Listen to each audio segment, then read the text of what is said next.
खेतों की सूरत बदलने के लिए ज्यादा कुछ करने की जरूरत नहीं है, बस थोड़ी हौसले और जुनून के साथ मृदा और पानी की परख की जरूरत है। बस आय के आंकड़े कब बदलेंगे पता ही नहीं चलेगा। ऐसा ही कुछ कर दिखाया है किसान भूराराम चौधरी ने। किसान भूराराम पढ़ाई छोड़कर नौकरी करने चले गए, परंतु घर की परिस्थितियों के कारण वापस खेती का कार्य देखना पड़ा। परंतु भूराराम ने पारंपरिक खेती के साथ में तकनीक के साथ आमदनी बढ़ाने वाली नकदी फसल की ओर ध्यान दिया है।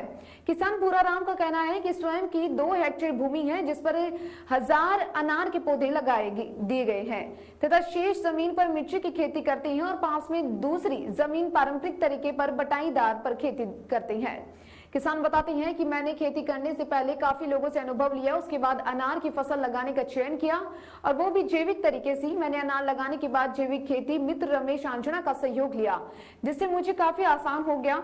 उन्होंने बताया है कि इससे पहले गंवार, बाजरा, सरसों, अरंडी की फसल लेती थी, जिसमें लागत और उत्पादन समतुलना ही रहती थी। इसके बाद अनार से मुझे पिछले साल 5 लाख की अनार और 1 लाख की मिर्ची हुई। इस बागवानी में अच्छी उपज मिलने पर रमेश आंजना के सहयोग से इस साल 2000 सहजन के पौधे भी लगाए हैं, जिससे इसी साल उत्पादन मिल जाएगा।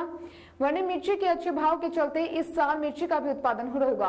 किसान का कहना है कि सोच बुआई का समय, खेती का तरीका बदलने से खेती की आय के आंकड़े हजारों से लाखों में कमाया जा सकता है। किसान का कहना है कि इस साल 10 लाख की अनार, 2 लाख की सहजन, 1 लाख की मिर्ची की फसल हो जाएगी।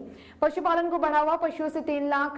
किसान ने बताया है कि मेरे पास उन्नत प्रजाति की 4 भैंसें हैं, जिससे प्रतिदिन औसत 20-20 लीटर सुबह शाम दूध मिलता है, जिसकी आय 2000 रुपए होती है।